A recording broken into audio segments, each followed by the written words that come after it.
Ritual itu kaitannya dengan kedisiplinan, dan itu kaitannya kepada kesakralan, Mas. Tapi kalau di konsep Jawa itu kan yang dicari orang ketika meditasi itu kan hening gitu ya.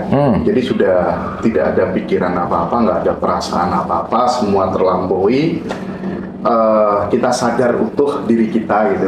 Bukan meditasi tapi malah ketemu ini, ketemu itu gitu. Bukan itu. Gitu. Itu yang namanya hening gitu ya. Kita stay di kesadaran berpotongan secara keseluruhan gitu. Itu kan stagnan gitu. Nah, di dalam kehidupan sehari-hari, bagaimana supaya kita bisa selalu konsisten stay di kesadaran itu, sehingga ada tayangan-tayangan apa yang muncul lewat silih berganti, kita tidak kemudian ikut ke situ gitu. Itu tipsnya apa, Kak? Ya, maksudnya intinya larut tapi tidak hanyut gitu ya. Melarut tapi jangan hanyut. Oke, Mas Hendra, yang banyak tidak dibahas. Ini mungkin aku baru cerita sekarang sih. Bahwa level meditasi itu nggak bisa di level awal, langsung meditasi itu nggak bisa, Mas Hendra. Itu harus melalui state dulu nih. Jadi kalau ada orang nggak langsung atau nggak ngerti state-nya, tiba-tiba belajar meditasi, dijamin nggak akan berhasil aja. Tidak dalam kondisi sebenar-benarnya meditasi maksudnya? Betul. Karena meditasi itu bukan datang belajar meditasi, ya bukan. Dia harus ada 4 state dulu. Gitu. Nah, jadi kalau mau belajar meditasi, nomor 1, jangan pelit dulu, Mas Hendra. Itu dulu aja. Karena kalau pelit meditasi, pusing. Kayaknya masalah awal emang dipelit itu. Sudah lah. Kan sebagai tamu semesta, kita nggak pernah punya hak milik. Yang menarik adalah udah jelas-jelas nggak punya hak milik, merasa kehilangan lagi. Punya apa kamu gitu? Kok merasa kehilangan? Kan kamu, betul nggak? Tapi by the way, sesuai salah satu hukum alam, teknik menuju hukum alam itu sendiri kan harus merasa memiliki. Saya bertolak belakang banget dengan prinsip ini sebenarnya. Harus merasa memiliki adalah menghadirkan. Oke. Tapi kan merasa memiliki bukan memiliki, Gus. Beda dong. Tapi buat yang tidak paham, akan kejebak dan masuk ke dalam ini punya aku loh, kayak gitu. Iya, kejebak aja dulu, nggak apa-apa kan dia nanti ngerasain. Bener nggak? Iya, betul. Gus, kalau nggak ada orang kejebak, nggak akan ada yang ikut kelas sampean, Gus. Oh gitu. Oh iyalah. Yang ikut kelas sampean tuh orang yang banyak masalah, yang punya. Sampean apa kita? Kita, ya. Mas Hendra termasuk. Termasuk salah satunya. Penggawanya dia malah. Ini semua yang nonton Ngaji Rasul tuh orang bermasalah semua, udah gitu aja. Iya, termasuk konten saya. Semuanya. Karena kalau nggak bermasalah nggak mungkin mampir ke room kayak gini tuh nggak mungkin. Betul. Itu intinya. Mudah-mudahan tugas kita di dunia nggak selesai deh. Biar terus hidup. Biar terus hidup. Anyway kan kalau hidup kan mati tuh hoax kan. Ada mati gitu. Kasih dulu penjelasan. Iya, nanti kita bahas. Kita balik dulu ke sini. Balik ke sini. Supaya ada anchor gitu. Oke. Jadi nomor 1 tuh nggak pelit dulu, Mas. Karena dengan nggak pelit, kepemilikan turun. Itu bisa jauh lebih rileks. Jadi nggak pelit, menahan amarah, memaafkan, baru meditasi. Baru manunggal. Nggak bisa langsung ujuk-ujuk ya? Oh, 3-nya enggak, aku kelas meditasi. Nggak bisa. Dia hanya duduk, berritual, dengan harapan ingin tenang. Nah, rungono kupingmu ikut. Konten saya maksudnya. Makanya, ujuk-ujuk pengen kaya. Iya. Kan semua juga bertumbuh gitu. Iya. Apalagi di Patanjali itu ada 7-8 gitu. Banyak lah ya, anyway. Nah, tapi poin saya adalah, sekarang tuh semua udah jadi padatan, Gus. Meditasi memadat menjadi duduk diam. Sholat memadat jadi gerakan. Puasa memadat jadi nggak makan nggak minum. Nah, lupa untuk mencairkan padatan itu menjadi sebuah laku yang keseharian.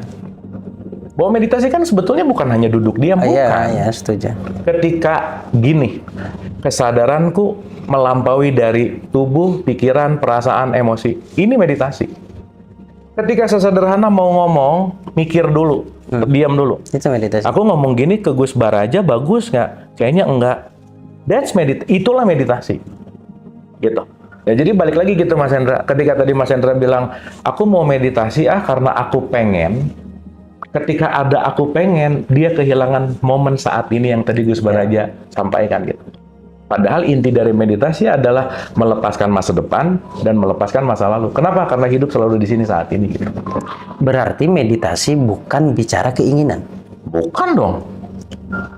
Catatan penting. Bukan lah. Karena mereka mencari meditasi untuk menggapai apa yang mereka inginkan. Level 1. Doanya anak TK kan minta. Betul nggak? TK ya. TK lah. Karena doa itu kan pada dasarnya bukan minta, tapi mengundang. Ya. Setuju. Gus Baraja kalau tidak diundang oleh cinta nggak kesini. Nggak kesini. Betul nggak? Maka aku berdoa. Gimana doaku? Aku berperilaku baik kepada sampean. Sehingga sampean berkenan datang ke sini. Betul. Gitu. Itu chat saya tadi. Saya chat ke dia. Kang, pertemuan kita bukan karena konten. Betul. Karena Because I love you. Saya cinta. Gitu. Betul. Dan pertemuan yang konteksnya kita dengan hal-hal ini kan menyenangkan gitu, Gus. Iya, ya banget. Ya kita baru pertama ngobrol nih ya, Iya, secara live. Tapi Kayak- nggak ada batasan. Betul. Aku sangat menghormati pun gue sama gitu. Maksudnya kita benar-benar saling menikmati obrolan ini dengan apa? Dengan kedewasaan, kesadaran. Iya. Hati, Kang. Balik tadi kata Rumi, sesuatu yang disampaikan pakai hati maka akan ditangkap oleh hati. Itu Ya. sih. Selama ini memang teman-teman ketika meditasi justru dia lari dari sesuatu, ingin mencapai sesuatu gitu ya, ingin membuang sesuatu gitu. Padahal ketika seseorang bisa stay di kesadaran seperti yang disampaikan Abu tadi, segala sesuatu yang datang ke sini berganti, cukup kita peluk, cukup kita terima apa adanya. Nah, ketika kita sudah bisa konsisten seperti itu, masih tak perlu meditasi statis seperti itu kan? Ya, gini Mas Hendra. Kalau tadi Mas Hendra bicara bahwa meditasi itu lari, apa bedanya meditasi sama narkoba? Betul nggak? Kenapa narkoba ini laku? Karena banyak orang yang ingin lari dari kenyataan, bukan menerima kenyataan. Dan dia lebih nyaman lari daripada menerima. Padahal begitu lari, ini menguat gitu. Satu. Yang kedua, kita penting untuk menyadari bahwa kita ini selalu apa yang diulang-ulang, Mas Hendra. Bahwa konsistensi kita dalam tubuh fisik, kenapa kita masih perlu ritual pengulangan? Karena kita masih nginjak bumi lah gitu istilahnya. Karena dengan ritual itu adalah membuat, contoh ya, duduk statis masih penting, saya berpendapat sangat masih penting. Kenapa? Karena itu adalah proses kedisiplinan kita gitu. Karena disiplin itu penting banget gitu. Sehingga ketika ya udahlah, kita kehilangan satu kedisiplinan karena kenapa, Mas? Ritual itu kaitannya dengan kedisiplinan dan itu kaitannya kepada kesakralan, Mas. Makanya ritual tetap ada. Dan once kita masuk kepada sakral, salah satu hal yang terjadi adalah rendah hati. Maka ritual kaitannya sama kesakralan kepada disiplin, dan disiplin membawa kita tetap untuk keep humble gitu kira-kira. Nah, jadi latihan itu sangat dibutuhkan untuk kita tetap muscle memory kita kan tetap harus dilatih, Mas Hendra. Yang udah jago main gitar, nggak pernah main gitar lagi, dulunya legend, aku muscle memory-nya nggak oke gitu. Tetap repeat ya. Repeat. Tetap pengulangan. Iya.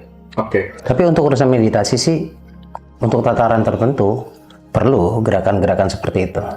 Tapi kita bisa improve meditasi pada gerakan yang berbeda. Betul. Merokok misalkan. Ya, Bisa. ya ngobrol juga meditasi. Iya. Nyuci. Jadi bukan perkara bagaimana duduknya. Bukan. Ya. Bukan bagaimana caranya. ML gitu ya. Iya. Bisa ya? Itu one of the highest meditation itu ketika ya. Langsung to the point lah. ML kan main luar kan? Main luar kan? Main luar. Apa sih maksudnya? Main luar kan? Bukan Mobile Legend main game. Oh gitu. Masih bakat jadi orang bego gitu kan?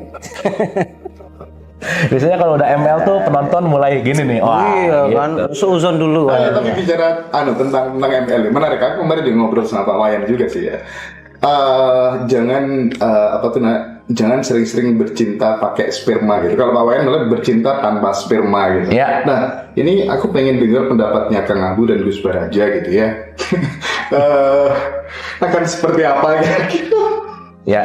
Jadi pada saat ini Kang Abu, jika kemudian selalu yang kita cari adalah ejakulasi, gitu, karena ada konsep orgasme tanpa ejakulasi. Oh iya dong. Ketika kemudian itu semakin sering ejakulasi itu bisa berbahaya. Dampaknya banyak yang negatif gitu. Saya ingin perspektifnya Kang Abu ini bicara soal ini bagaimana gitu. Nanti silakan direspon Gus Baraja gitu. Ya, Kalau Gus Baraja nggak terima, nanti langsung aja.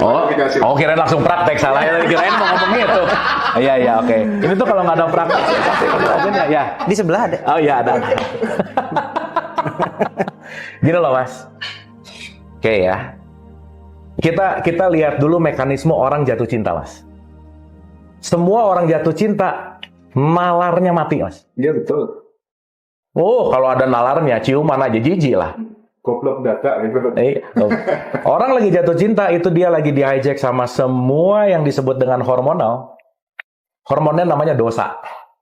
Dopamin, oksitosin, serotonin, adrenalin. Jadi kalau saya ingat dosa, ingat hormon ini gitu ya. Gitu ya. Nah, jadi ketika kita melakukan yang namanya hubungan, ini nggak tahu sih kalau sama istri-istrinya ya. Ini biasanya kalau yang baru-baru aja, biasanya. Disitulah momen ketika kita hadir utuh saat ini.